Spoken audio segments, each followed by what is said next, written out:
Everyone, I am Aditi Sharma from BSc Biotechnology Semester 5 and I welcome you all to the event Be Kind to Your Mind. Let's talk about mental and emotional health on the World Mental Health Day today, organized by the Department of Biotechnology at Kanya Mahavidyalaya, the Autonomous Heritage Institution, Jalandhar.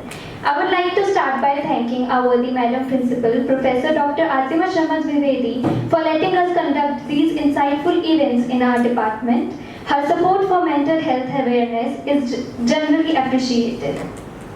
Now, I am delighted to have Dr. Atul Madan, clinical psychologist from NHS Hospital Jalandhar, and Mrs. Sonu Agarwal joining us here today. Dr. Atul Madan is our speaker for today. He has a wealth of experience and knowledge in the field of mental health, and he is also registered with Rehabilitation Council of India and New Zealand Psychologists Board. He is also an international affiliate member of American Psychological Association. Presently, he is working at the NHS Hospital Jalandhar as the HOD of the Department of Clinical Psychology. He is also the Chief Advisor for Care for Autism Foundation, Jalandhar, and co-founder and consultant psychologist for Zentree Education Society. Besides that, he has attended and conducted numerous workshops and programs related to psychology and has various papers published under his name. I am sure his talk will be informative and inspiring. Mental and emotional health is just as important as physical health, but it is often overlooked.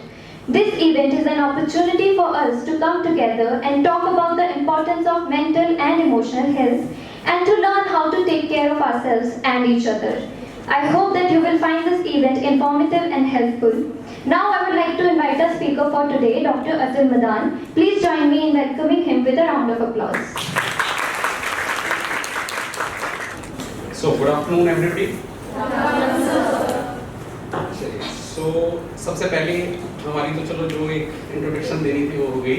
मुझे सबसे पहले आप लोग बताएंगे कि आप किस किस डिपार्टमेंट से हैं। मुझे एक तो बायोटेक बताया गया था कुछ, अब मुझसे कुछ पूछना मत क्योंकि मुझे बायोटेक के बारे में कुछ नहीं मालूम। ओके, क्या जस्ट स्टार्ट करने के लिए मैं वैसे वन लाइन में अगर समझना चाहूँ what biotech is? A blend of science and technology, bio and tech. करते क्या हैं? बायोटेक किस में है? इसकी एप्लीकेशन कहाँ है? जो भी मेडिकल सेक्टर में भी है, फूड सेक्टर में भी है, हर लेवल पे एक बायोटेक असिस्टेंट और टेक्नोलॉजिस्ट। सो इसमें जैसे आईटी है, कंप्यूटर्स है, आगे वाले टाइम पे एआई है, सो वो सब है। Oh wow, what genius minds are here. Great. चलो, सो क्वेश्चन पूछते रहना बीच में से। ये कोई लेक्चर नहीं है, ये जस्ट आज एक बहुत ही ऐसे टॉपिक के ऊपर हम लोग बात कर रहे हैं जो हम सबसे रेलेवेंट है। सो मतलब अगर हम कोई भी हैं, किसी भी एज ग्रुप से हैं, सो उसमें आज का ये टॉपिक बहुत रेलेवेंट है। मुझे बहुत ज्यादा बोलना नहीं आता है, जो सीधा सीधा टॉपिक होगा बोलूंगा। बीच बीच में से मुझसे जो क्वेश्चंस पूछने हम पूछते रहना, बातचीत करते रहना। मेरे को सबसे ज्यादा नर्वसनेस तब होती है जब मैं सिर्फ अकेला बात करने वाला होता हूँ। सो वो मत करना बस प्लीज। सो आज एज ए गेस्ट बुलाया ना, तो मुझे आज कंफर्ट जोन में रखना, मुझसे बातचीत करते रहना। ये वन वे डायलॉग नहीं होना चाहिए। और आप जो भी सवाल पूछेंगे, ये जरूरी नहीं है मेरे पास उसका आंसर होगा, नहीं होगा तो मिलकर ढूंढेंगे, but keep asking the questions, वो बहुत इंपॉर्टेंट है। सो आज हम जो भी ये बात करेंगे, और एक चीज मैं और बता दूं, हर लेक्चर स्टार्ट करने से पहले बोलता हूं, मेरे से यहाँ खड़े होकर तो पूरी टॉक दी नहीं जाएगी। एक हम लोगों में भी कुछ हाइपर एक्टिविटी होती है, हम भी एक जगह पर टिक कर नहीं बैठ पाते हैं, तो मूव करता रहूंगा मैं। सो वो थोड़ा सा बर्दाश्त करना, ऐसे ऐसे ट्रैकिंग करते रहना, क्योंकि सिर्फ एक जगह से तो नहीं हो पाएगा। वैसे भी ये बहुत राउंड इधर वाला है, तो मैं घूमता करता रहूंगा, ठीक है। सो ये पहले डिस्क्लेमर दे रहा हूँ, अचानक शॉक मत होना कि इसको क्या हो गया, छोड़कर डेस्क या डेस्क छोड़कर यहाँ कैसे आ गया। चलिए, एनीवे, सो आज का जैसे टॉपिक है be kind to your mind, let's talk mental and emotional health. So ये बहुत रेलेवेंट टॉपिक है, जैसे कि मैं बता रहा हूँ। हम लोग इसके बारे में बहुत कम बात करते हैं, इसके बारे में बहुत कम कई बार जानते हैं, जबकि ये कहा जाता है कि psychology is the subject of all subjects and psychology is the science of all sciences. So हम इसे कभी भी इग्नोर नहीं कर सकते। सो आज देखते हैं कि यहाँ पर आज हम किस तरीके से किस मुद्दे के ऊपर बात करेंगे, कितना सेंसिटिव है, कितना आप इस चीज को समझ पाएंगे। शुरू करने से पहले एक छोटी सी अपॉर्चुनिटी, क्योंकि कहीं पे भी जा रहे हैं तो उसके बारे में बताते हैं। हमारा एक वेंचर है ज़ेनफ्री, जिसे child and adolescent wellness centre के नाम से हम लोग रीलॉन्च करने जा रहे हैं। तो ये जस्ट मैं अपॉर्चुनिटी मिस नहीं करना चाहता, इसलिए मैंने कहा चलो आज जब ये मौका मिला ही है तो थोड़ा सा इसके बारे में बता दें, बहुत ही brief, just one single slide. तो ये एक है, ये इसलिए हम लोग इंपॉर्टेंस दे रहे हैं यहाँ पर क्योंकि कहीं पर भी बच्चों के लिए, एडोलेसेंट्स के लिए या यूथ के लिए अगर कहीं पे भी हम बात करते हैं तो या तो फिर वो बात होती है सिर्फ मेडिकल सेगमेंट की, और या फिर उनके दिमाग में आता है कि क्या हम पागल हैं जो हम साइकोलॉजी में जाएंगे या साइकोलॉजिस्ट से मिलेंगे। सो ऐसा नहीं है, उसमें बहुत सारी चीजें होती हैं साइकोलॉजी डोमेन के अंदर। तो उसमें ये जैसे मैं just to name a few, जैसे अगर जनरल पीडियाट्रिक केयर की बात करें, न्यूरोलॉजिकल केयर की बात करें, करियर काउंसलिंग है, एकेडमिक काउंसलिंग है, डाइट एंड न्यूट्रिशन काउंसलिंग है, फैमिली काउंसलिंग है, पेरेंट मैनेजमेंट ट्रेनिंग है, साइकोलॉजिकल असेसमेंट्स हैं, साइकोलॉजिकल सपोर्ट है, स्पीच थेरेपी है and special education. There are too many things. So हम फर्स्ट टाइम एक ऐसा वेंचर स्टार्ट कर रहे हैं। सो मेरे साथ मिसेस सोनू अग्रवाल यहाँ पर आई हुई हैं, तो वो भी इसी फील्ड से हैं, काउंसलिंग साइकोलॉजिस्ट हैं, स्पेशल एजुकेटर हैं, आरसीआई रजिस्टर्ड हैं और साथ में ही इंटरनेशनली सर्टिफाइड करियर काउंसलर भी हैं। सो मुझे लगा कि हम लोग मिलकर और हमारी पूरी टीम मिलकर जलंधर में एक ऐसी यूनिट दे सकते हैं जिसमें कि इन सब चीजों का एक तरह से कॉम्प्रिहेंसिव सॉल्यूशन हम लोग यूथ के लेवल तक प्रोवाइड करवा सकें। So this was just a brief introduction. So now comes to our topic, knowledge is confidence. थोड़ा सा ट्राई कर लेते हैं, मैं ऑडिबल पीछे वाली साइड पे? सो सुनाई दे रहा है? बस इतना ही फॉर्मल था जितना मैंने अब तक किया, बाकी सब हम लोग इसी तरह से बातचीत करेंगे, right? So knowledge is confidence, ये एक ऐसा वर्ड है कि हम लोगों को जितनी ज्यादा नॉलेज होती है उतना ज्यादा हम लोग कॉन्फिडेंट हो जाते हैं। और नॉलेज किसी भी फील्ड में, आप स्टूडेंट हैं, आप बिजनेस में हैं, आप जॉब में हैं, आप घर में हैं, आप रिलेशंस में हैं, किसी भी चीज में नॉलेज आपको कॉन्फिडेंट बनाती है। सो ये नॉलेज बहुत इंपॉर्टेंट पार्ट है, इसीलिए आज का टॉपिक भी यही है कि हम मेंटल हेल्थ के ऊपर नॉलेज को डिलीवर कर रहे हैं। मैं आपसे कुछ अलग नहीं हूं, सिर्फ आपसे अलग मुझे करती है मेरी सिर्फ 2 किताबें जो मैंने एक्स्ट्रा पढ़नी है अपने सब्जेक्ट की, तो मैं वो 2 किताबें आज आपसे शेयर करने वाला हूं, that's it. Otherwise we all are on the same platform. So अगर हम ये बात करें तो मैं आपसे ये सवाल पूछूंगा कि लाइफ इजी है या लाइफ हार्ड है? हार्ड है, सभी लोग ये मानते हैं। थोड़ा सा एक बार वो कर लेते हैं वोटिंग, बहुत हल्की सी ऐसे, क्योंकि वो ध्वनि मत से पारित होने वाला प्रस्ताव तो ये है नहीं कोई कॉन्स्टिट्यूशन का, है ना? सो मैं ये समझ लेता हूं कि लाइफ इजी है, ये कितने लोग मानते हैं? वो एक बार जस्ट हैंड रेज कर दें। ओके। और लाइफ हार्ड है, ये कितने लोग मानते हैं? वो हैंड रेज कर दें। ओके। और जिन्होंने हाथ खड़े ही नहीं किए हैं उनका मैं क्या मानूं? पता ही नहीं है या मेरा ओपिनियन नहीं है। सो एक बार दोबारा पूछूंगा, प्लीज रिक्वेस्ट है, हाथ किसी में तो आ जाइए, यस या नो में तो आ जाए, है ना? सो मैं उल्टा शुरू करता हूं, लाइफ हार्ड है। ओके। लाइफ सिंपल है। रेशो तो तकरीबन वही है, बल्कि इस बार थोड़ी और कम हो गई मगर हार्ड ही होगी। चलिए, अच्छा 1 मिनट के लिए इस टॉपिक को साइड पे रखते हैं। जैसे मैंने कहा था ना, ये बहुत इंटरेक्टिव सी चीज है, हम लोग समझने की कोशिश करते हैं। मैं आपको एक छोटा सा एक वाकया बताता हूँ, बनाया हुआ है, फैब्रिकेटेड है।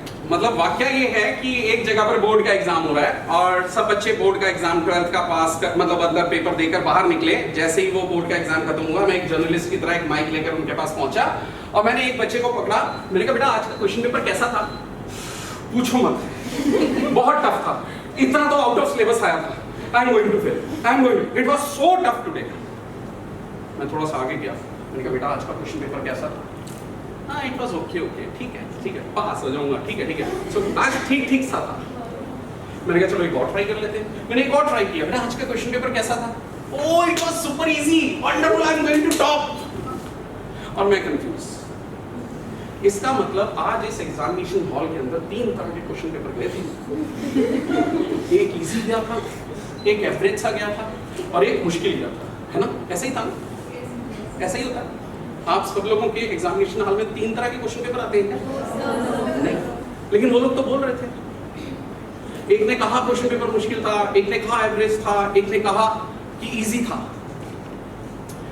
लेकिन जहां तक मेरी नॉलेज है, बोर्ड के एग्जाम में सबको एक ही पेपर मिलता है, क्वेश्चन पेपर।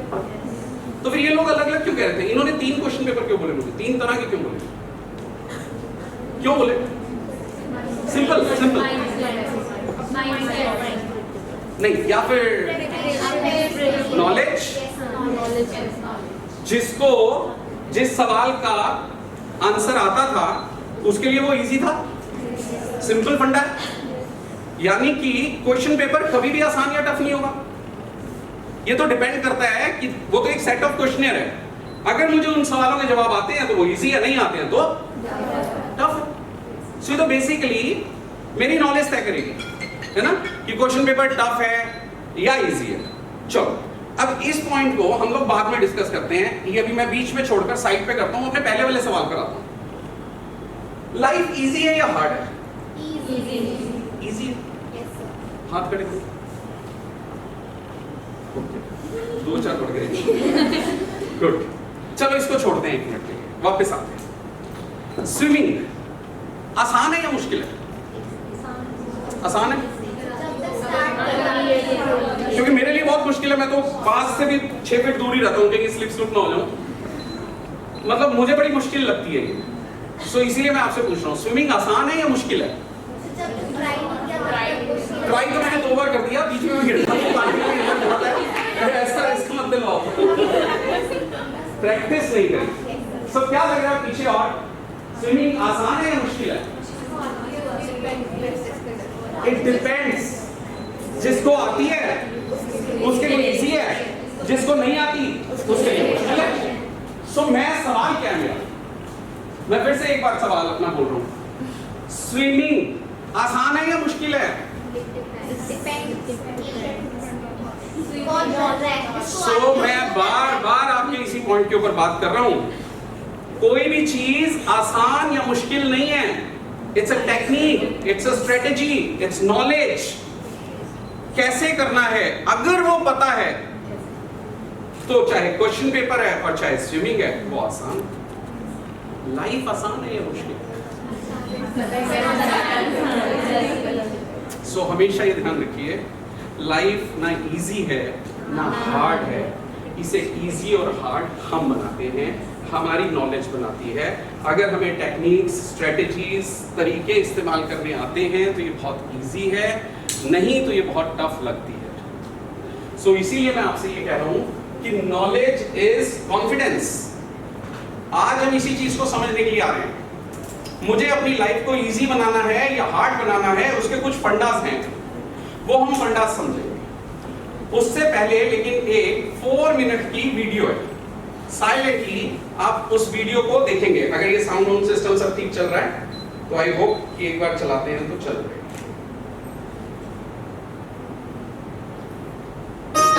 अरे मजा आ गया, साउंड बहुत अच्छा है, गुड। सो अब ये 4 मिनट्स की वीडियो है, ध्यान से देखेंगे। हम इस पे अभी कोई बात नहीं करेंगे, 4 मिनट रिलैक्स कीजिए, ठीक है? चलो, मैं भी पीछे से देखता हूं।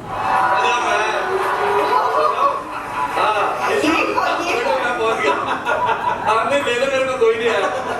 हाँ तो ना तो दे रहे हैं ना ले रहे हैं। बहुत गया बेटा, तेरे चाचा घर में। हाँ बहुत बढ़िया है, तो रात में पहुंच गया था बेटा।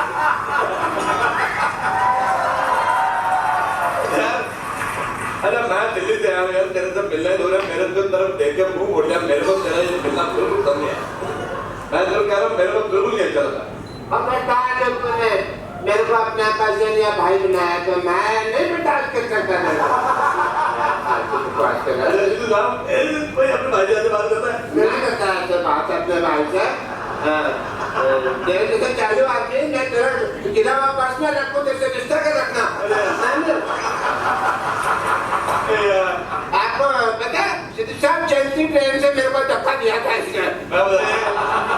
मेरे को ये कह रहा है मैंने धक्का दिया। मैं बताता हूँ 70 की बात है, मशरूम का बर्थडे, मैं इसको प्यार से मशरूम कहता हूँ। इसका बर्थडे था तो मैंने यार छोटे भाई का बर्थडे था ऐसे थोड़ी अंदर कुछ देना था, मैंने धक्का दे दिया। तो मैंने यार मेरे को अरे सारे आए बहन ने मेरे को बुलाया नहीं, तो मैं बहुत आपका बेटे मेरे को आपका मुंह बिल्कुल पसंद नहीं आया। मेरे को एक बात बता, 20 साल हो गए मैंने तेरी शक्ल नहीं देखी, अब तू यहाँ पे टिंड करने आया मेरे साथ। मैं किसी साहब मैं आना चाहता था, मेरे को कोई बिना टिकट आने दे रहा था, तो मैं जाके घुस गया ट्रेन में। अरे मैं घुस गया नहीं, की करोगे, मेरे को गाली दी, मेरा हाथ उठ गया, मेरा हाथ उठ गया, मैंने हाथ उठाया इसका ऑटो रख लिया, मैंने कहा देते रहो गाली। हेलो, ये पिंक वाले भाई साहब, हमने आपको कोई निमंत्रण तो भेजा नहीं। मेरे को बेटा मुझे अरबी तो आती नहीं, निमंत्रण वगैरह, तो मैं आ जाता वैसे। मैं बता रहा भूल गया, मैं मशरूम का आपके मशरूम लाटे नहीं तो मुझे मशरूम नहीं देगा कभी, मशरूम नहीं देगा, मैंने तेरे मुंह पे थूक कर देनी है यार, मशरूम का तो अब मैं मशरूम मैंने तो कौन सा तेरी सब्जी बना ली है। तुम शराब पीते हो?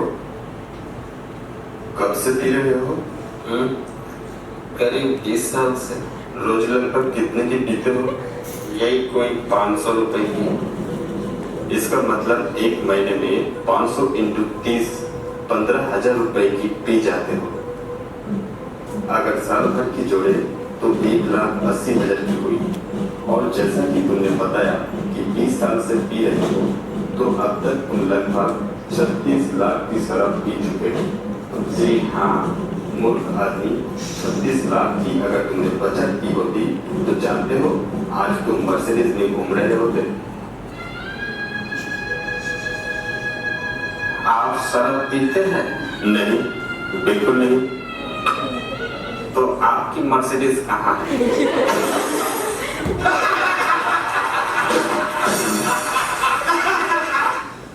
हेलो हेलो, हाँ जी, कस्टमर केयर तो बोल रहे हो? मैं आपकी क्या सहायता कर सकता हूँ? भाजी 3 घंटे हो गए, नेट बंद हो गए, चलता नहीं गया है। तो मैंने कोई काम ना करता।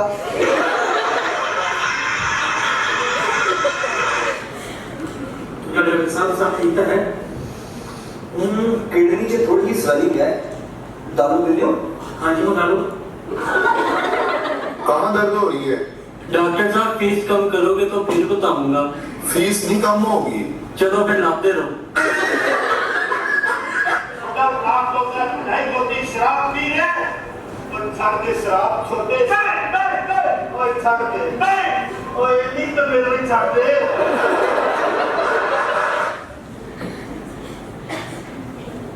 चलिए, सो आप कहेंगे कि ये मेंटल हेल्थ में ये क्या था, तो मैं यहाँ पर आपसे ये डिस्कस करने लगा हूँ कि आप जब ये वीडियो देख रहे थे तो पीछे से मैं आप लोगों को देख रहा था। इस वीडियो में एक लाफ्टर का एलिमेंट था।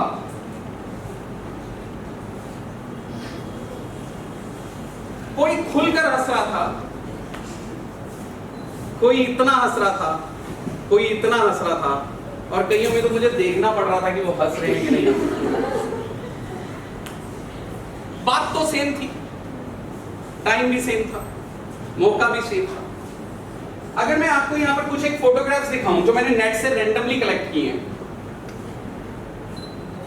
ये बात तो एक ही होगी, लेकिन एक की हंसी देखो और दूसरे की।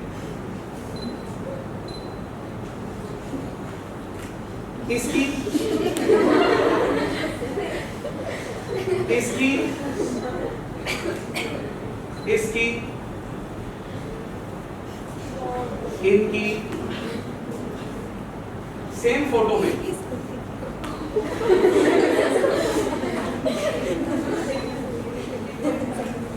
ये जो कम हंस रहे थे और जो खिलखिलाकर हंस रहे थे, क्या जिंदगी में ऐसा कोई क्राइटेरिया है कि जो जिसकी लाइफ में स्ट्रेस नहीं होगा वो खिलखिला के हंसेगा, और क्या ये क्राइटेरिया है कि जो यहाँ खिलखिलाकर नहीं हंस रहा था उसकी जिंदगी में सबसे ज्यादा दुख थे? ऐसा कोई है? कोई रिलेशन नहीं। आप में से जितने लोग खुलकर हंस रहे थे, आई एम श्योर उनकी लाइफ में भी कुछ स्ट्रेसर्स होंगे। तो फिर वो कैसे ये चीज रिफ्लेक्ट कर रहे थे? समझना है लाइफ में एक ही सिचुएशन पे, एक ही टाइम पे, एक ही बात पे हम लोग अलग अलग तरीके से रिस्पॉन्ड करते हैं।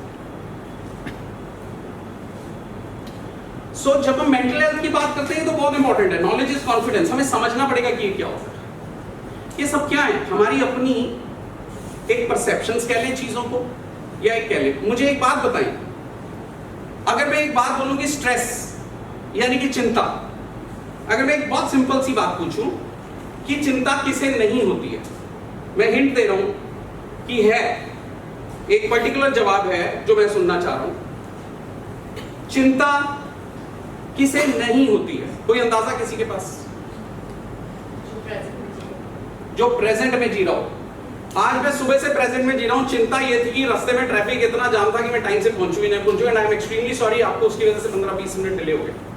मैं बहुत चिंता में था, आप अंदाजा नहीं लगा सकते, प्रेजेंट मोमेंट में जी रहा था, और वही मेरा सबसे बड़ा चिंता का सबब था। यस, जो पर्सन हर टाइम सैटिस्फाइड हो। कोई ऐसा पर्सन है जो हर समय सेटिस्फाइड हो? जो अलाइव ही ना हो।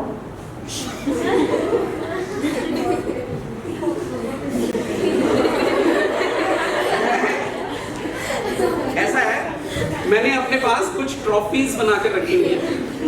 अगर वो वाला आंसर मुझे मिल जाए तो फिर मैं वो ट्रॉफी उनको देता हूँ। सो आज की मेरी पहली ट्रॉफी के हकदार मिल गए हैं मुझे। सो ये जवाब बिल्कुल सही है और ये आपकी ट्रॉफी। ये ट्रॉफी को छोटा मत समझिएगा, बड़ी मुश्किल से मिलती है ये। सो एग्जैक्टली जब मैं कोई सवाल का जवाब चाहूं, अगर वो आ जाए तब ये ट्रॉफी मिलेगी, राइट? सो एक बार जोरदार ताली। ओके, सो इतनी जोश से ये तालियां जो मैंने मरवाई अभी ऐसे करके, वो किसके लिए थी? किसके लिए थी? आंसर दिया नहीं, उसके लिए तो उनको ट्रॉफी मिल गई। कुछ लोग जो बहुत सुस्त थे और अभी पूरी तरह से जागे नहीं थे, उनको जगा दिया।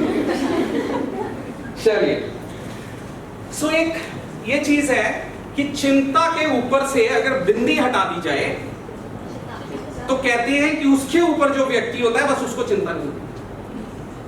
सो चिंता is so natural, stress is so inevitable कि आप लाइफ का एक पल भी बिना स्ट्रेस के नहीं जी सकते। अलग अलग लेवल के स्ट्रेस होते हैं, अलग अलग तरीके की डेफिनेशंस होती हैं, लेकिन स्ट्रेस हम सब लोगों का एक इनएविटेबल पार्ट।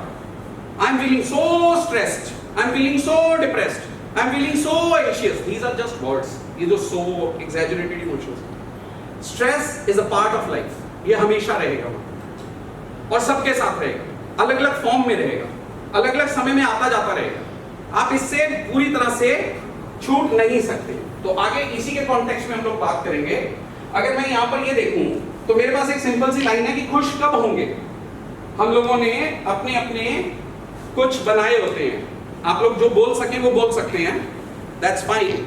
जो ना बताना चाहें दैट्स फाइन, वो भी ठीक है। सो आपको क्या लगता है कि अगर आप अपने लिए बोलेंगे तो आप खुश कब होंगे? कोई भी एनीबॉडी, कोई टारगेट कि ये जब मिल जाएगा तो मैं खुश हो जाऊंगी। बने होते हैं ना हमारे, नेचुरल है कि नहीं? सबके बने होते हैं ना ये, हम सब लोगों की एक डिजायर अपने दिमाग में बैठी होती है ना। सो क्या है वो डिजायर कि मेरे को जब ये मिल जाएगा तो मैं खुश हो जाऊंगा। कोई शेयर करना चाहेगा? अच्छा खाना, मुझे जब अच्छा खाना मिलता है मैं बहुत वेरी गुड। सो इनको जब अच्छा खाना मिलता है ये खुश हो जाते हैं। वैसे आप डेली खुश होते हैं ना? Very good. खाने से नहीं होती, बट एडजस्ट करके वो उसमें नहीं खुश होते। चलो ठीक है, वेरी गुड, बिल्कुल ठीक है। सो जब अच्छा खाना मिलेगा तो मैं खुश हो जाऊंगी। और आप कब खुश हो जाएंगे? सर जब मैं जल्दी उठ जाऊंगी। वेरी गुड, क्या बात है। तो ये किसको उठना होता है? मुझे किसको? हाँ मुझे। मुझे तो कौन रोकता है आपको उठने से? हाँ लेकिन ठीक है, जब मैं जल्दी उठ जाऊंगी तो मैं खुश हो जाऊंगी, है ना? और ऐसे कुछ टारगेट्स होते हैं कि जब मेरा ये कोर्स अच्छे नंबर से पास हो जाएगा तो मैं खुश हो जाऊंगी, फिर मैं पोस्ट ग्रेजुएशन में और आगे जाऊंगी तो उसमें खुश हो जाऊंगी, फिर मैं कुछ अचीव करूंगी तो उसमें खुश हो जाऊंगी, जब मुझे अच्छी जॉब मिलेगी तब खुश होंगी, अच्छी फैमिली मिलेगी तब खुश होंगी, अच्छा करियर मिलेगा तब खुश हो जाऊंगी, अच्छा पैसा मिलेगा, अच्छी सैलरी मिलेगी तब खुश हो जाऊंगी, अच्छी ये वाली चीजें मिलेगी तब मैं खुश हो जाऊंगी। टारगेट होते ही नहीं होते हमारे? हम लोगों की जिंदगी के अंदर हमेशा एक टारगेट होता है कि हम तब खुश होंगे, और ये टारगेट्स हमें खुश रहने नहीं देते। बिलीव कीजिए, ये एक एस्टेब्लिश्ड फैक्ट है। आप डेस्टिनेशन पहुंचने की क्यूरियोसिटी या एक अटमोस्ट डिजायर के चक्कर में एक बड़ा कॉमन स्टेटमेंट है कि आप रास्ते की जो ब्यूटी है, जो नेचर है, उस सबको आप इग्नोर कर जाते हैं। सो हम सब लोग अपनी जिंदगी में कुछ टारगेट्स तय कर लेते हैं, और जब वो मिलते हैं तो हम खुश होते हैं, लेकिन आप कभी भी चेक कर लीजिए उसी समय हमारा अगला टारगेट तय होता है। यानी कि हम कभी भी अल्टीमेट खुश नहीं हो पाते। सो खुश कब होंगे ये समझना है कि जब हम दुखी होते हैं तो मोस्ट ऑफ द टाइम कब होते हैं? अभी होते हैं। दुखी हमेशा हम अभी ही होते हैं। वो हम नहीं कहेंगे हम बाद में दुखी हो जाएंगे, उसको हम डालते नहीं है ना। दुख जब आता है उसी समय ले लेते हैं, आ जा। लेकिन खुशी के लिए कहते हैं तब होंगे। सो हम क्या कर रहे हैं, जाने अनजाने में हम छोटी छोटी चीजों के लिए खुश होना भूलते जा रहे हैं, या छोटी छोटी खुशियों को हम अहमियत नहीं दे पा रहे हैं। अगर हम खाने के लिए और सुबह उठने के लिए सोच रहे हैं तो it's a good thing, keep thinking about this, keep practicing it about. लेकिन अगर आपको मेस का नहीं मिल रहा, खाना मिल रहा है, इसमें भी खुश हो जाए। जहां तक मेरी स्टडी मुझे बताती है 200 कुछ कंट्रीज हैं, उनमें से 72 कंट्रीज ऐसी हैं जहां पर नंबर ऑफ डेथ, जो सबसे ज्यादा रेशियो है, वो भूखमरी से। आप कभी अंदाजा लगाइए कि जो लोग भूख से मरते होंगे, बीमारी से मरे, एक्सीडेंट से मरे, जो भी हो गए, 1 मिनट के लिए कभी आप अंदाजा लगाइए जो व्यक्ति भूख से मरते होंगे वो कैसी दर्द होती होगी। मतलब वो भूख कैसे अंदरियां चिपकती होंगी, मुंह में खाना नहीं जाता होगा, और भूख से जो लोग मरते होंगे भूखमरी से, वो दर्द क्या होता होगा। सो अगर खुश होना है तो मेस के खाने पे भी खुश होना पड़ेगा, क्योंकि खाना ये आई नो ये थोड़ा सा फिलोसॉफिकल हो रहा है, आई नो, बट समझना तो पड़ेगा। सो ये इस तरीके की चीजों से होगा, ठीक है। सो खुश कब होंगे ये चीज आप ध्यान रखिएगा कि हम अगर दुखी हमेशा हो जाते हैं किसी भी पल, तो हमें खुश होना भी सीखना पड़ेगा। और ये आसान है, इसको प्रैक्टिस करेंगे हो जाएगा। छोटी छोटी चीजों से होता ही है ना। अचानक सुबह जल्दी नींद खुल गई, वाओ मैं इतनी खुश हो गई कि दोबारा सो गई। सो वो दोबारा सोने की खुशी और भी ज्यादा होती है, वाओ। सब खुश होना सीखिए हर हाल में, है ना। Good, okay. The most important thing in my life is To be happy. To be happy. Okay, जीना, ओके, या द मोस्ट इंपॉर्टेंट थिंग। आप कुछ भी बोल सकते हैं इसमें, जो जो आपके दिमाग में आता है। आप इसमें अपने किसी पेरेंट्स, रिलेटिव्स, जो जो आपके लिए इंपॉर्टेंट है, गाड़ी, बंगला, पैसा, जो जो इंपॉर्टेंट है, कुछ भी बोल सकते हैं। Career, very good. Being a good person, very good. Most important thing health, very good. My peace of mind, very good, very good. Biotech के बच्चे भी साइकोलॉजी पढ़ते हैं।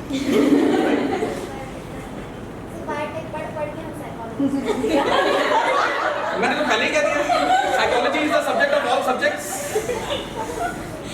ठीक है।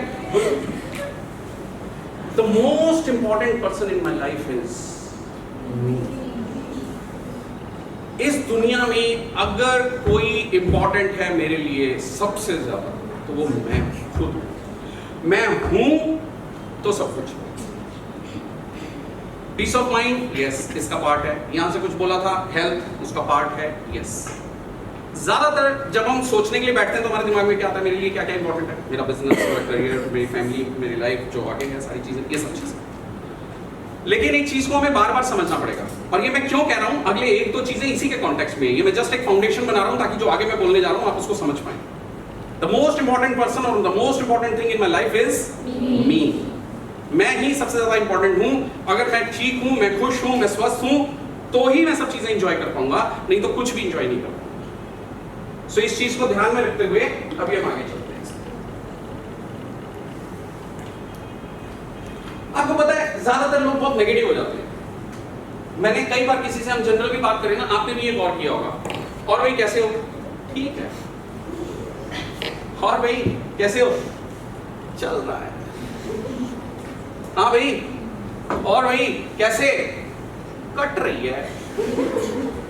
मतलब आप कभी कभी इनके सुनते हैं ना तो खुद को ही हो जाता है यार बेचारे। सो ये पता है क्यों होता है?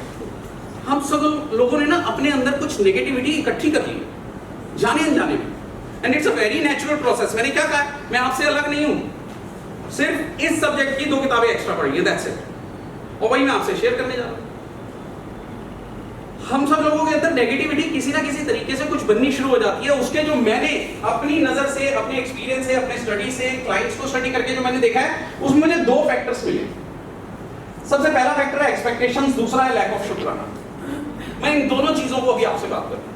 एक्सपेक्टेशंस को मैं अपनी लैंग्वेज में बोलता हूं उम्मीद का कटोरा। हम लोगों ने ना बहुत सारे लोगों के साथ उम्मीदें लगा दी, और बहुत लोगों के साथ क्यों, खुद के साथ। अभी बोला नहीं अच्छे नंबर चाहिए तब खुश हो जाओगे, अच्छा करियर मिल जाएगा तब खुश हो जाएंगे, उसके लिए कौन रिस्पॉन्सिबल होगा? मैं खुद। सो उम्मीद का कटोरा मैंने इतना बड़ा कर लिया है कि जब जब उसमें मुझे लगता है कि थोड़ा थोड़ा रह रहा है या थोड़ा थोड़ा नहीं आ रहा है, मेरे अंदर क्या पैदा होता है? फ्रस्ट्रेशन। उससे क्या बनता है? एग्रेशन। उससे क्या बन रहे हैं? Negative emotions. लाइफ मुश्किल होती जा रही है।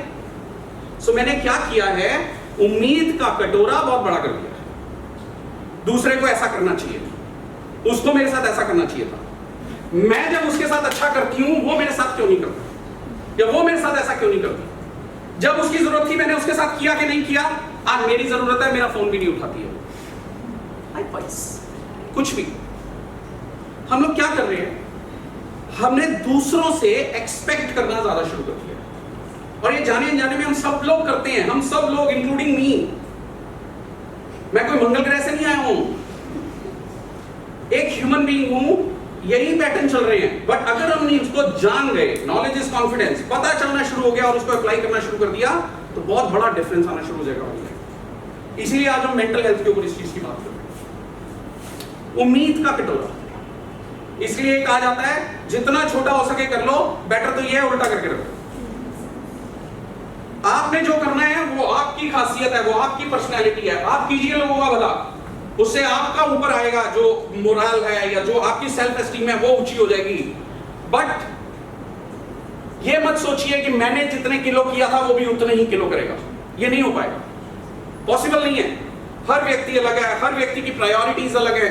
हम जाने अनजाने में लोगों से एक्सपेक्ट ऐसे करने लग जाते हैं और फिर हम फ्रस्ट्रेट होना शुरू हो जाते हैं। और सबसे ज्यादा जब काउंसलिंग के अंदर हम लोग बात करते हैं तो ये जो IPR, इंटरपर्सनल रिलेशनशिप कॉन्फ्लिक्ट्स होते हैं, यही होते हैं। अगर मैं एडल्ट साइकोलॉजी उसके सेक्शन की बात करूं तो 80% जो मेरी क्लाइंटेल है वो इन्हीं चीजों से जुड़ी हुई है। वो रिश्तों से ही जुड़ी हुई है, बाप बेटे से जुड़ी हुई है, पेरेंट्स बच्चे से जुड़ी हुई है, हस्बैंड वाइफ से जुड़ी हुई है, रिलेशनशिप इश्यूज से जुड़ी हुई है। हम सब लोग सिर्फ और सिर्फ एक उम्मीद का कटोरा लेकर घूमते रहते हैं, और जो कभी भी भरता नहीं है। आज तक किसी का उम्मीद का कटोरा नहीं भरता। सो सबसे पहली चीज है जो हमें नेगेटिविटी हमारे अंदर पैदा करती है, वो है एक्सपेक्टेशंस। आई नो कि मैं जो जो बोल रहा हूं वो उसको अप्लाई करना इतना इजी नहीं है, इतना आसान नहीं है, लेकिन ऐसा नहीं है कि जो आसान नहीं है वो मुमकिन नहीं है। हम अगर प्रैक्टिस करना शुरू करेंगे तो हो जाएगा। मैं इसलिए बार बार कह रहा हूं, फर्स्ट अप्लाई देन सप्लाई। मेरा शुरू से एक डायलॉग है, जो यहां बोल रहा हूं पहले मैंने अप्लाई किया, अगर वो होता है तो बोल रहा हूं। सो ये चीजें आप खुद एक बार ट्राई करके देखिए, इट वर्क्स, और बहुत जबरदस्त पीस ऑफ माइंड आता है जब आपको ये चीज मिलती है, क्योंकि आप एक्सपेक्ट ही नहीं करते किसी से। प्रॉब्लम क्या है? नहीं उसने मेरे साथ किया, इट्स ओके, उसकी प्रॉब्लम। नहीं उसने किया, ठीक है, अगले जन्म में भुगतेगा, रिलैक्स, दैट्स इट। नेक्स्ट दूसरा आता है लैक ऑफ शुक्राना, एटीट्यूड ऑफ ग्रेटिट्यूड। मैं आपको रियली बता रहा हूं, अभी बहुत लाइफ से एक दो एग्जांपल्स देता हूं, सच में आप इस चीज को समझ रहे हैं। हम सब लोग, एक बड़ा अच्छा कोट ये वाला नेट से मुझे मिला कि मिलता तो बहुत कुछ है जिंदगी में, बस हम गिनती उसी की करते हैं जो हासिल ना हो सका। हमारे दिमाग में हर समय क्या रहता है? जो हमें नहीं मिला। जो मिला वो तो हम टेकन एज ग्रांटेड हो गए, थैंक यू, दैट्स इट, वो बस इतना सा थैंक यू। लेकिन जो नहीं मिला उसके लिए हम जिंदगी भर, और वो एक चीज नहीं होती, वो तो लिस्ट बनती जाती है, ये भी नहीं मिला, ये भी नहीं मिला, ये भी नहीं मिला, ये भी नहीं मिला, ये भी नहीं मिला, ये भी नहीं मिला। होता क्या है, हमें ये जो एटीट्यूड ऑफ ग्रेटिट्यूड होता है, तो मैं आपको एक बहुत ही सिंपल सी एक बात बताता हूँ। ये कुछ एग्जांपल्स होते हैं, ये मेटाफर्स होते हैं। ये कोई बुक के नहीं होते, जनरल होते हैं, मतलब इसको मेटाफर के पॉइंट ऑफ व्यू से ही समझिएगा। हम सबके मुंह में जनरली 32 दांत होते हैं। कभी कभी लाइफ में कभी हमने इसके लिए थैंक यू कहा है? वो वाओ मेरे पूरे 32, कभी नहीं बोला, क्योंकि टेकन एज ग्रांटेड है ना, होते हैं। जिस दिन एक दांत टूटता है दिन में 25 बार जीभ कहा जाती है, बार बार मिस करते हैं उसको, बार बार मिस करते हैं उसको। जब 32 से तब तो एक बार भी नहीं बोला था, आज उसमें से एक चला गया तो बार बार मिस कर रहे। सही बात है, करेंगे, इसमें गलत क्या? भाई कोई चीज थी, अब मैं उसको मिस कर रहा हूं तो मैं जाऊंगा, इट्स ओके फाइन। मैं यही कह रहा हूं कि जब पहले 32 दांत थे उसके लिए मैंने शुक्राना नहीं किया, मैंने उसको टेकन एज ग्रांटेड ले लिया, चलो कोई बात नहीं। अभी मेरा एक दांत चला गया, मैं बार बार उसके लॉस को महसूस कर रहा हूं और बार बार उसके बारे में सोच रहा हूं, चलो इट्स ओके, ये भी सही बात है। मेरे पास 31 दांत पड़े हैं, आप उसके लिए शुक्राना कर रहे हो या नहीं कर रहे हो? नहीं कर रहे हो। यही हमारा एक एटीट्यूड बन चुका है। हमारे पास जो कुछ भी है ना, जो कुछ भी है वो टेकन एज ग्रांटेड, वो कुछ भी, जो कुछ भी नहीं है ना वो हमारी विश लिस्ट में। हम सारा दिन यही सोचते रहते हैं। आप एक बार के लिए देखो, हम जब मंदिर, मस्जिद, गुरुद्वारे, जहां पर भी कहीं जाते हैं, गॉड से जब हम प्रेयर करते हैं तो हम क्या करते हैं? दो मेन चीजें होती हैं, दो मेन चीजें सिर्फ। आप कभी भी सोच के देखिएगा, या तो शिकायत होती है कि तूने मेरे साथ ही ऐसा क्यों किया, और या मेरी विश लिस्ट होती है, हे राम मैंने अभी दे दे, अभी दे दे, अभी दे दे। सो या शिकायत होती है या डिमांड होती है। अब जब मैं अपने क्लाइंट्स के साथ ये बोलता हूं कि आप शुक्राना नहीं करते, ले असि तो सब तो पहले जाके शुक्राना करीदा, मैं क्या की बोलते हो, यही बोलते हो ना, रब तेरा लाख लाख शुक्र है, बस इतना ही सेंटेंस बोलते हो। जब आप लाख लाख बोलते हो तो ऐसे लगता है कि आपने लाख लाख बार बोल दिया। अरे ये शब्द है, आपने लाख लाख बार नहीं बोला।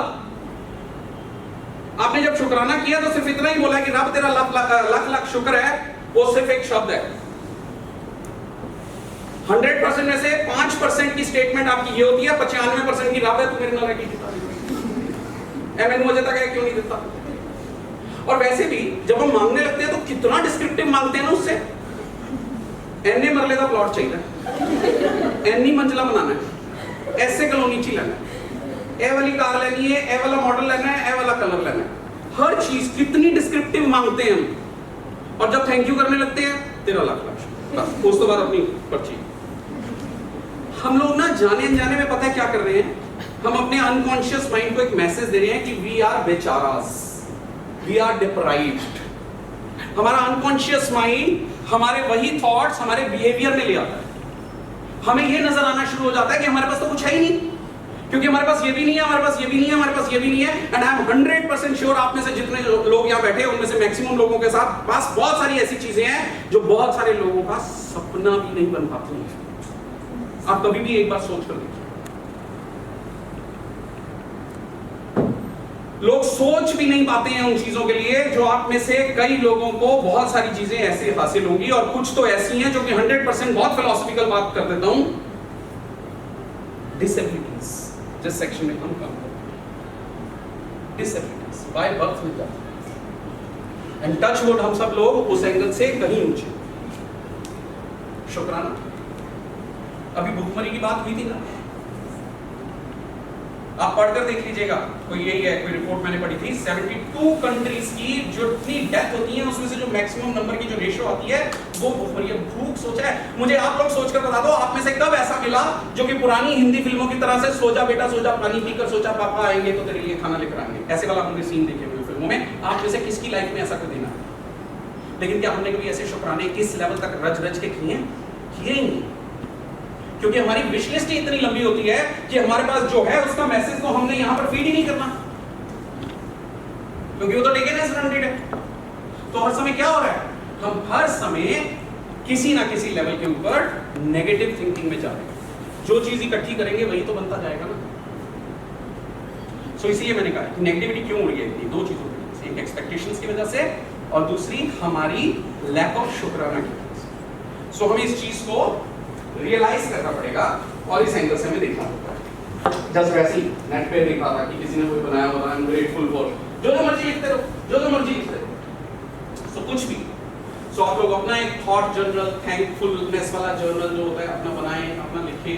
आप खुद देखिए कि आपके अंदर कैसी अलग किस्म की वाइब्रेशन, एनर्जी, एक हैप्पीनेस की फीलिंग आनी शुरू हो जाएगी जब आपके पास जो है, अगर आपने उसको पॉइंट टू पॉइंट एप्रिशिएट करना शुरू कर दिया, एक्नॉलेज कीजिए, आपके पास बहुत कुछ है।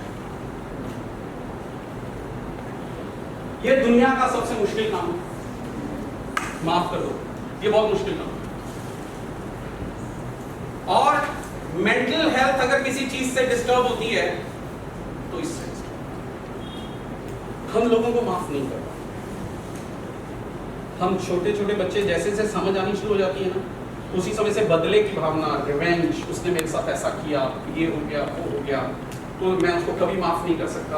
कई बार तो मैं वो डायलॉग भी सुनता हूँ, मैं माफ कर दूंगा लेकिन कभी भूलूंगा नहीं। तो मैंने फिर माफ कैसे करोगे यार?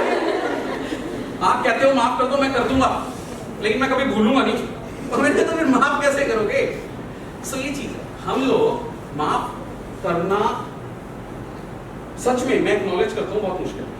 साइकोलॉजी की फील्ड में आने से पहले मैं एग्जैक्टली यही था। हम सब लोग जाने अनजाने में कई बार किसी चीजों के अंदर फंस जाते हैं। फॉरगिवनेस वाली चीज हमें नहीं रहती। फॉरगिव मतलब ये वो वाला फॉरगिव है कि तूने मेरे साथ बुरा किया, जा मैंने तुझे माफ किया। ये नहीं होता, इतना इजी नहीं होता, बहुत मुश्किल है।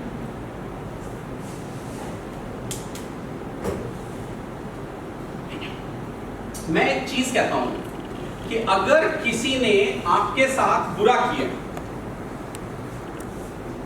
तो पर्टिकुलर टाइम पीरियड में एक बार किया, उससे मुझे बहुत दुख लगा, उसने चाहे मेरी इंसल्ट की या मेरे साथ बुरा किया, उस समय उसने वो भरे मतलब एक वो उसमें महफिल में पता नहीं मेरे बारे में 4 लोगों के सामने क्या बोल दिया, मुझे कितना बुरा लगा।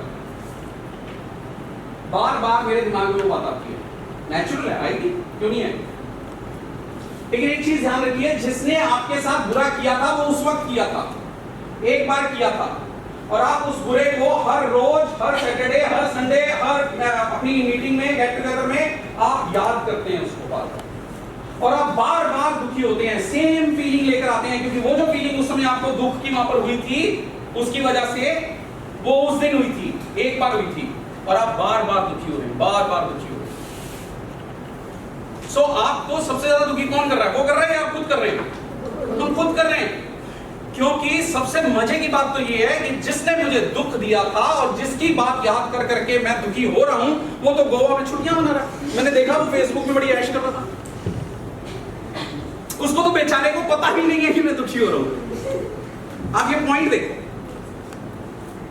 सो जिसने मुझे दुख दिया था, जो बहुत गलत था, सच में वो गलत था, वो ऐश कर रहा है, मैं दुखी हो रहा हूं, बार बार हो रहा हूं, बार बार हो रहा हूं, बार बार हो रहा हूं, उसी की वो वाली बात याद करो। सो एक चीज मैं कहना चाहता हूं इस पॉइंट ऑफ व्यू से, कि अगर कोई आपको दुख देता है वो 2 कारणों से देगा, सिर्फ 2 कारणों से। या तो वो अनजाने में उसने आपको दुख दे दिया, अनजाने में, अनइंटेंशनली, तो माफ कर दो उसे, क्या हो गया, गलती से हो गया, उसकी इंटेंशन नहीं थी, तो माफ कर दो। और या फिर उसने हमें जानबूझकर दुख दिया, अगर उसने जानबूझकर दुख दिया है तो माफ कर दो उसे। हाँ, बता रहा हूं मैं, खत्म नहीं ना मेरा ये लाइन, क्योंकि मुझे उसको माफ करना है, इसलिए नहीं कि वो माफी के काबिल है, बल्कि इसलिए क्योंकि मुझे चाहिए मेरे मन की शांति। मैं तो कहता हूं, मुझे खुद लग गए 1-2 साल लग गए, इतने लोगों ने मुझे दुख दिया हुआ था, मैं हर सैटरडे को बैठता था, मुझे लग रहा है 1.5-2 साल लग गए मुझे सबको माफ करने में। सो मैंने हर सैटरडे वो अपनी एक लिस्ट बनाई थी, लगता था आज इसको काटूंगा, मतलब लिस्ट में से। सो मैंने अपना शेड्यूल बनाया और मैं सैटरडे को बैठकर उस व्यक्ति का नाम जो उस लिस्ट में ऊपर आता था, बैठ जाता था, खूब याद करता था, सारी उसकी बातें खूब याद करता था, इसने कब कब दुखी किया मुझे, कितना दुखी किया, इतना दुखी किया, इतना दुखी किया। जब मेरे अंदर बहुत गुस्सा आता था ना उसके बारे में, तो उसको मैं कहता था जा तुझे माफ किया, इसलिए नहीं कि तू माफी के काबिल है, बल्कि इसलिए क्योंकि मुझे चाहिए मेरे मन की शांति। और उसके लिए एक डायलॉग है कि गुस्सा थूक दीजिए, और मैं थूक देता था। फिर दूसरी कहावत होती है कि थूका हुआ चाटते नहीं है। मैं भी नहीं चाटता था।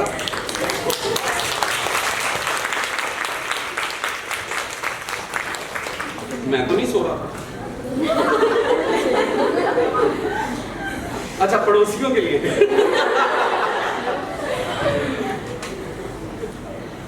माफ करना बहुत मुश्किल है, आई नो, लेकिन अगर मैं लोगों को माफ करना नहीं सीखा तो मेरे लिए मेरी लाइफ बहुत मुश्किल हो जाएगी, क्योंकि the most important thing in my life is मैं, और अगर कोई भी चीज मेरे मैं को डिस्टर्ब करती है तो मुझे सबसे पहले उसे साइड पे, चाहे कुछ भी हो।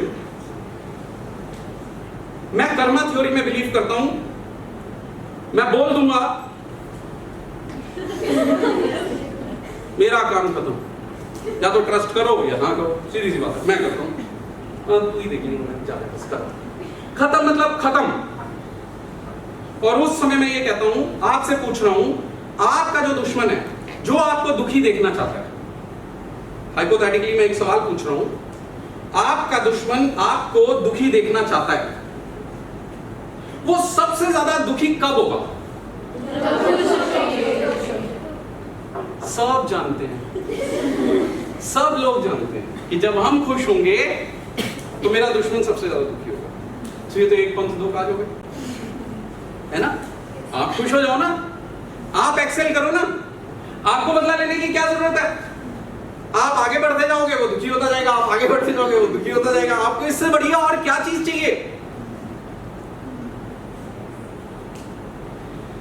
मैं तो हमेशा ये कहता हूं कि जिसने हुआ क्या कि जिससे मेरे को बहुत ज्यादा दुख हुआ, एक दिन मैंने सैटरडे को बैठ के काट दिया, अगली पार्टी में गेट टुगेदर में वो मिला और मैंने उसको जाकर कहा, हेलो कैसे हो, ठीक ठाक चल रहा है, वेरी गुड। और उसके बाद मैं जाकर वहां पर बात कर रहा हूँ, यार स्विट्जरलैंड का ट्रिप कितना मजेदार था ना।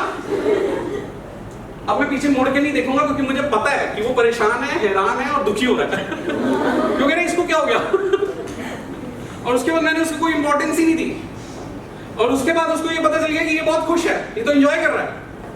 क्योंकि वो जब गोवा घूमने गया था और मैं यहाँ दुखी हो रहा था, तो तब मेरे को याद आया था जब मैं यूरोप जाऊंगा तो मैं अपनी फोटो उसको टैग करूंगा, और मैंने की, और तब मुझे मजा आया। तो मैंने बदला नेगेटिविटी में नहीं लिया, मैंने तो खुद को खुश किया, अपने ऊपर काम किया। So forgive them not because they deserve, but because you want your peace of mind.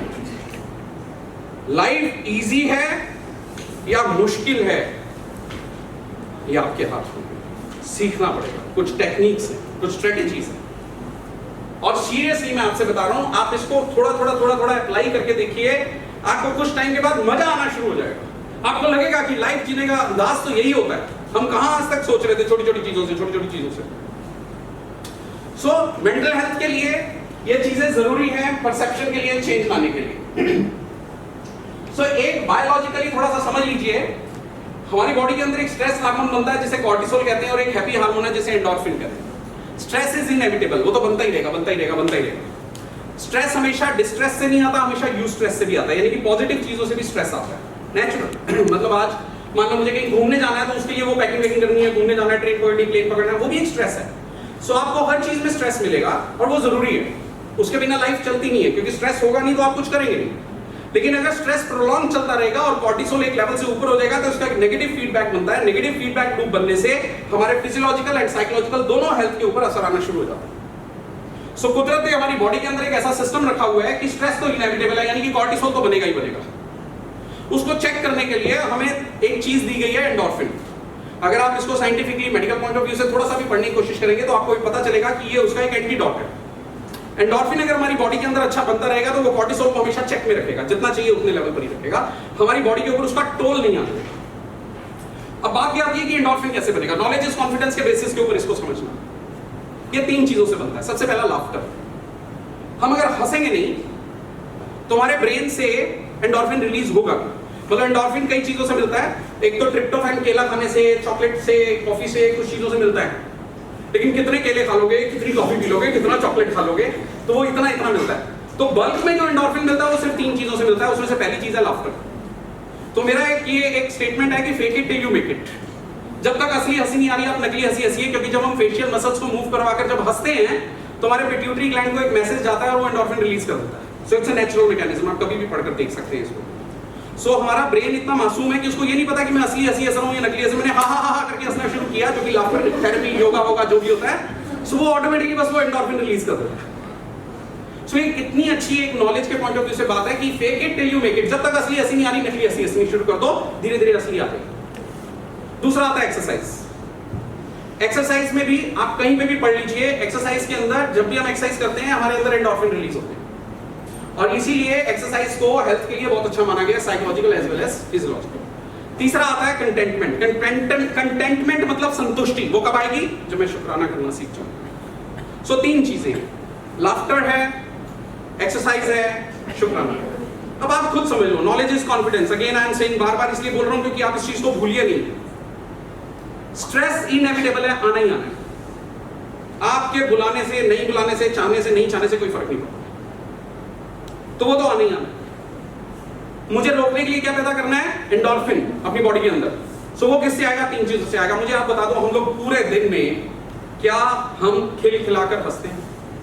एक हंसी के वीडियोस के ऊपर तो हम लोग खिलखिलाकर हंस नहीं पाए। हंसते हैं? नहीं हंसते। एक्सरसाइज कितने लोग, कल तो जाऊंगी जिम पक्का, कितने लोग हम एक्सरसाइज करते हैं? शुक्राना, ये तो मैंने डिस्कस करी थी, कितने लोग कर पाते हैं? वो लाख लाख वाला मैं नहीं मानूंगा। या तो आप लाख बार बोलोगे तो मानूंगा। तो उसके लिए आप बना लो एक कॉपी की, ईश्वर मैं इसके लिए भी, तेरे लिए शुक्रिया, इसलिए भी शुक्रिया, इसलिए भी शुक्रिया, इसलिए भी कॉपी बनाओ और उसका रोज शुक्राना बोलो, फिर मैं मानूंगा। सो हम ना लाफ्टर पूरा कर रहे हैं, ना एक्सरसाइज पूरा कर रहे हैं, ना शुक्राना पूरा कर रहे हैं, तो एंडोर्फिन तो बन नहीं रहा और कॉर्टिसोल टक टक टक टक टक टक टक बनता जा रहा है। इसीलिए नेगेटिविटी बनती जा रही है, इसीलिए मेंटल हेल्थ खराब होती जा रही है। सो मेंटल हेल्थ के मौके के ऊपर आज जो हमारा ये टॉपिक था वो इसीलिए यही था कि be kind to your mind. समझो कि वो क्या चाहता है। बहुत मुश्किल नहीं है, और अगर है भी तो नामुमकिन नहीं है। मुश्किल है तो ये जो बायोटेक पढ़ के साइकोलॉजिस्ट बन गए हो, ये कोई आसान थी? नहीं थी ना आसान। कर रहे हो ना फिर। तो इसलिए ये जरूरी नहीं है कि चीजें आसान हो। सो हमारा लास्ट टॉपिक है, लास्ट 5 मिनट्स लगेंगे। भूख लग रही हो तो दबा के रखिए, मजा और ज्यादा आएगा खाने का। जरूरी तो नहीं है सब खाकर आए, खिलाकर तो नहीं आए, बहुत सारे लोग भूखे बैठे होंगे। गुड, चलिए। सो ये लास्ट टॉपिक है क्योंकि ये इस सब चीजों को कंक्लूड करेगा। मेरा ये मानना है कि स्ट्रेस, जैसे कि हमने कहा कि जिंदगी में हमेशा रहेगा, प्रॉब्लम जिंदगी में हमेशा रहेंगी, इनसे हम हर समय बच नहीं सकते हैं, लेकिन इनको हैंडल करने के लिए हमारे पास 3 चाबियां हैं, C है, Q है, A है। मैं फटाफट इनको बता देता हूँ क्योंकि टाइम लिमिट ऐसी है कि किसी टॉपिक के ऊपर मैं पौना घंटा बोल सकता हूँ, लेकिन डोंट वरी, खाना मिलेगा जो सबको अपने अपने पैसों से। Not like offering you anything, no sorry, लेकिन मैं 5 मिनट के अंदर खत्म कर पाऊंगा, ठीक है? सबसे पहले C नाम की चाबी कहती है कंट्रोल। अगर आपको कोई भी प्रॉब्लम डिस्टर्ब कर रही है तो आप अपनी हर संभव कोशिश कीजिए उसको कंट्रोल करने की, चाहे प्रॉब्लम फोकस्ड हो, चाहे सॉल्यूशन फोकस्ड हो, चाहे हेल्प बेस्ड हो, चाहे जैसे मर्जी मैनिपुलेट करना हो, खुद को कंट्रोल कीजिए, सिचुएशन को कंट्रोल कीजिए, साम दाम दंड भेद सब लगा दीजिए, लेकिन उस पर्टिकुलर सिचुएशन को कंट्रोल करने की कोशिश कीजिए जो आपको स्ट्रेस दे रहा है।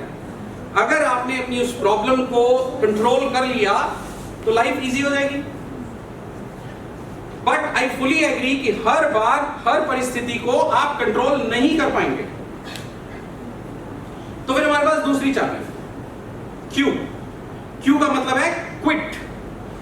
आप उस परिस्थिति से अपने आप को बाहर निकाल लीजिए, लेकिन ध्यान रखिए यह चाबी हर जगह इस्तेमाल नहीं होती है, खास तौर से रिश्तों में नहीं होती कि मेरा वो झगड़ा चल रहा है, चल मैं तो जा रही हूं, तो वो क्विट करने से हर बार प्रॉब्लम सॉल्व नहीं होगी। सो क्विट वाली चाबी हर जगह काम नहीं करेगी। हाँ, एक जगह ये बहुत अच्छा काम करती है, जॉब में।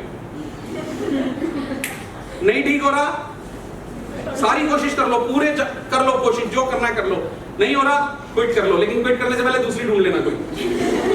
जॉब कह रहा हूं मैं। सो CQ, कंट्रोल कर लो, नहीं तो क्विट कर लो। कई बार ऐसा होगा जब आप कंट्रोल भी नहीं कर पाएंगे, क्विट भी नहीं कर पाएंगे, तो तीसरी चाबी लगेगी, वो है A। ये क्या है?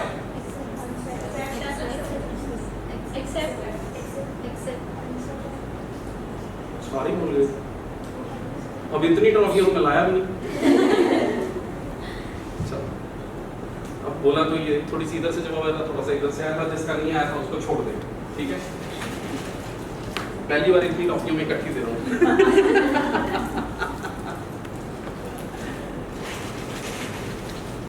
अब जो नहीं बोले मुझे नहीं पता, ये ट्रॉफियां ऐसे इतनी आसानी से नहीं मिलती हैं। कुछ एक दो यहाँ आ गया था, बस इससे ज्यादा नहीं। यहाँ तक जवाब आया था मुझे। चलिए, तीसरी चाबी है एक्सेप्ट। सबसे ज्यादा मुश्किल यही समझना है। लोग कहते हैं ये क्या हो गया, एक्सेप्ट।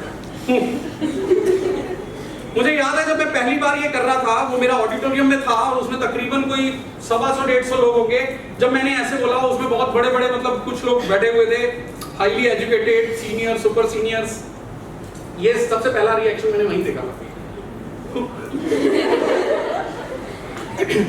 मैंने कहा ऐसा है, now it's a tea break. आप लोगों के लिए नहीं, मेरे लिए।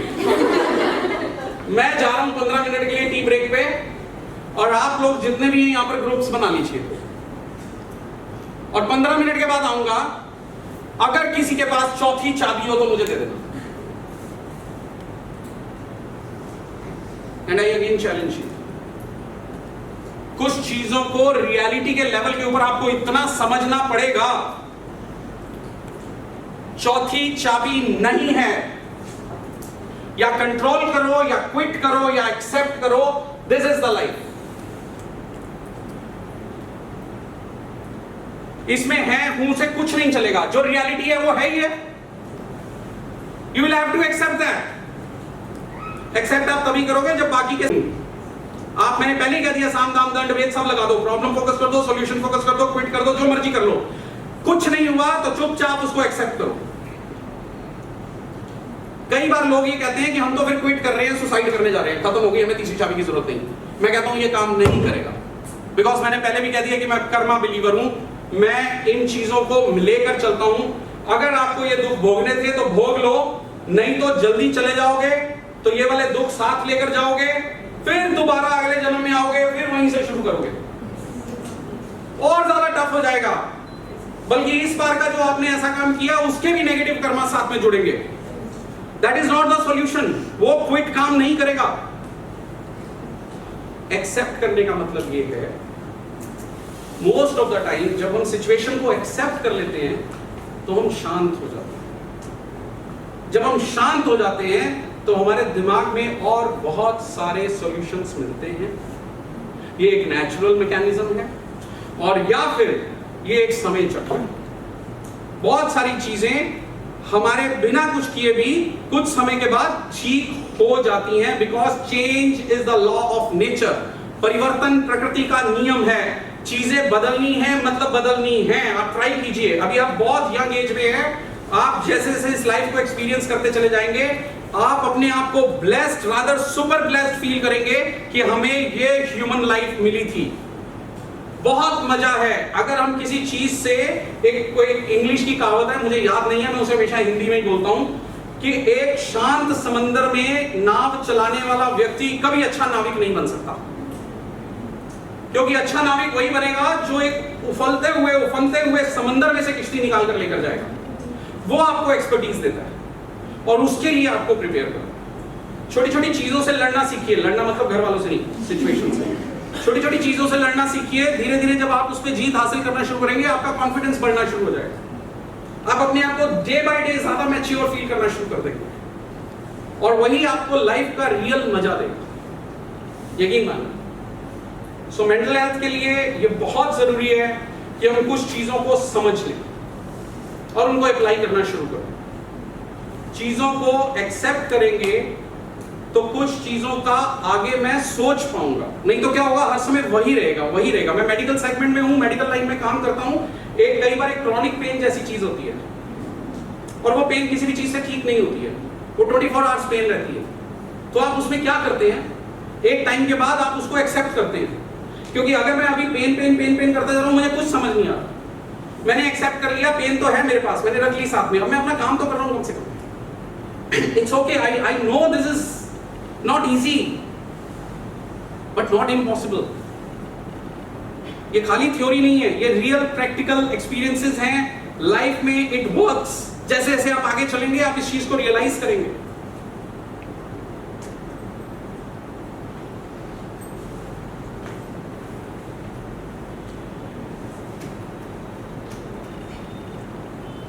सो हमारा लास्ट मैसेज आज का, be kind to your mind, मैं एक बार रिवाइज करवा रहा हूं ताकि आपको याद रहेगा। सबसे पहली चीज हमने क्या सीखी? दूसरी, तीसरी, चौथी, पांचवी। ये जो चाहे उसकी फोटो ले सकते हैं, याद रहेगा थोड़ा सा, एक फोटो ले सकते हैं स्क्रीन की। आपके पास ये वो टेक होम मैसेज वाली बात रहेगी। तो मैंने अपनी पूरी स्टॉक को 8 पॉइंट्स के अंदर रखने की कोशिश की है। 5वां point, the attitude of, the 6th one, 7th is cortisol versus endorphin, you all know now. The last thing, अच्छा इसमें से सबसे मुश्किल कौन सी है?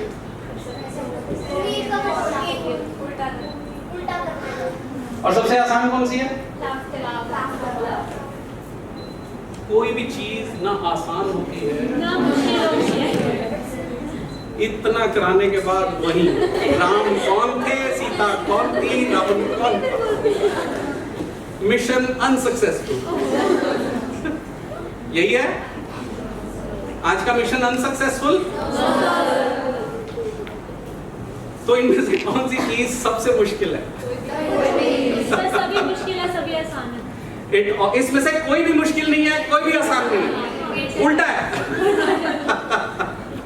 हमें प्रैक्टिस करनी पड़ेगी इसके बारे में, कुछ ना कुछ अलग तरीके से नजरिया अपनाना पड़ेगा। सो मेरी आप सबसे यही विनती है, ईश्वर से भी, कि आप स्वस्थ रहें, व्यस्त रहें, मस्त रहें। Thank you so much.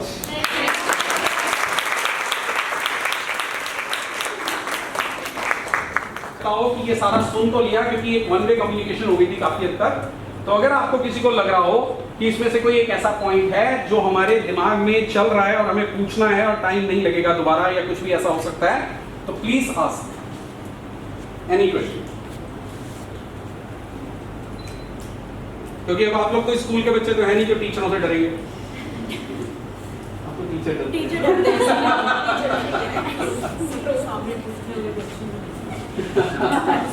नहीं, ऐसा कुछ नहीं है, बहुत ओपन डिस्कशंस हैं, ऐसा कुछ दिक्कत नहीं है। पर वो तो चलो सर हम समझते हैं, पर जब औरों की एक्सपेक्टेशन हम पे होती हैं तो हम उसका जैसे प्रेशर या उसको कैसे डील करें, कि हमें पता है कि हम उनको डिसअपॉइंट कर देंगे या कुछ, specially in case of parents and everything. तो अगेन इट्स एन आर्ट, आपको अपने आप को लेमिनेट करना पड़ेगा। मैं हमेशा एक चीज, क्योंकि इतना लंबा टाइम नहीं है, क्योंकि मैं बता रहा था, क्योंकि किसी भी जवाब के लिए, क्योंकि हम तो साइकोलॉजिस्ट हैं, साथ ही बातों की हैं, तो हम तो बातें करते ही चले जाएंगे। सो मैं इसको बड़े ब्रीफ में एक आंसर देता हूँ, लेकिन वो समझना बहुत जरूरी है। उसके लिए मैं एक एग्जांपल यूज करता हूँ। मैं हमेशा, मेरे जितने भी क्लाइंट्स आते हैं, कभी कोई ऐसी बात हो तो उनसे मैं पूछता हूँ कि ठीक है, एक मेटाफोरिकली समझिए कि आपको ना एक लोहे की ढाल दे दी गई है और ये सामने पेट्रोल की टंकी है, काफी बड़ी एक लोहे की ढाल है। आपका सिर्फ टास्क आज ये है कि दिवाली की रात है तो पीछे से चिंगारियां आ रही है, तो आप मुझे बता दो कि एक चिंगारी वहां से आ रही है, यहाँ आपके पास पेट्रोल की टंकी है और आपके पास एक ढाल है, आप क्या करेंगे? तो मुझे लोग कहते हैं कि यहाँ ऐसे कर देंगे, आने नहीं देंगे। मैंने कहा ओके, अब चिंगारी वहां से आ रही है तो कहते ऐसे करेंगे। मैंने कहा एकदम पीछे से आ गई तो ऐसे करेंगे। मैंने कहा कब तक करेंगे? सीधी तरह से ढाल को टंकी के ऊपर क्यों नहीं रख देते यार? लाइफ को एंजॉय करो ना। आप चिंगारियां नहीं रोक सकते जिंदगी भर के लिए, आप लोगों की एक्सपेक्टेशंस नहीं खत्म कर सकते अपने आप से, आपको अपने आप को लेमिनेट करना पड़ेगा।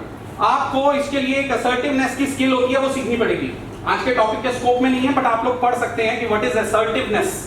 असर्टिवनेस को पढ़ेंगे तो उसकी वन लाइन डेफिनेशन ये है कि आपने जो कहना है कह दीजिए, लेकिन इस तरीके से कि दूसरा ऑफेंडेड फील ना करे। सो कहना भी जरूर है जो आपने कहना है, बट दैट्स एन आर्ट, तरीके से बोलो। सो वो सीखना पड़ेगा। सो असर्टिवनेस इस्तेमाल कीजिए, लोगों की असर्टिवनेस से अपने ऊपर चिंगारी मत आने दीजिए, क्योंकि चिंगारियां आएंगी तो हम फटेंगे। बेटर है कि खुद को लेमिनेट कीजिए। लोगों को ठीक करने चलूंगा तो मेरी ये जिंदगी नाकाफी है, कर नहीं सकते आप, so that's not possible at all. Thank you, sir. Okay, can we have a round of applause again for sir for such an amazing session? Thank you. Thank you everyone for being here, and thank you Dr. Atul for taking the time with us and talk to us. It was such an insightful and thought-provoking session. Remember, knowledge is confidence, and the most important thing in your life is yourself. And yes, thank you so much, sir, and thank you everyone for being here. Have a great day. Thank you.